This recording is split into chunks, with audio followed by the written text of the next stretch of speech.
আমি সব সেক্টরে শিক্ষার্থীদের পাশে থেকে কাজ করতে চাই।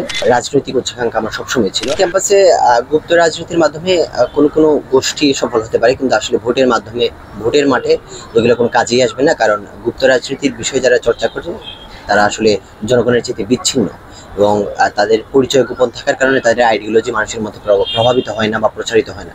সুতরাং গুপ্ত রাজনীতির মাধ্যমে তারা সাংগঠনিকভাবে কিছু সুবিধা পেলেও ভোটের মাঠে তারা কোনো সুবিধা পাবে না। আসলে আমি যদি এখানে দাঁড়িয়ে পিছনের দিকে তাকাই যে আমার এই বয়সে এতদূর আসার স্বপ্ন ছিল কিনা, আমি আসলে সন্দিহান। কিন্তু রাজনৈতিক উচ্চাকাঙ্ক্ষা আমার সবসময় ছিল। আমি কলেজ জীবন থেকে রাজনীতির প্রতি আকৃষ্ট ছিলাম।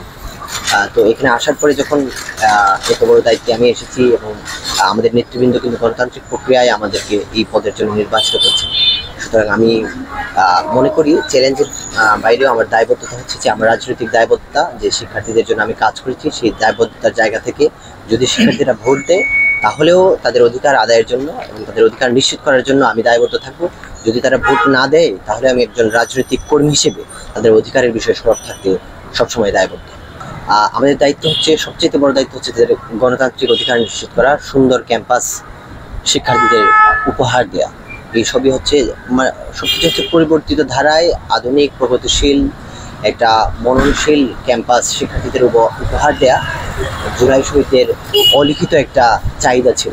সেই চাহিদা পূরণের মাধ্যমে তাদের প্রতি আমরা দায়বদ্ধ থাকবো। অঙ্গীকারবদ্ধ থেকে আমরা জুলাই শহীদদের স্মরণে তাদের রক্তের বিনিময়ে যে অর্জন, সেই অর্জনকে আমরা বহাল রাখবো।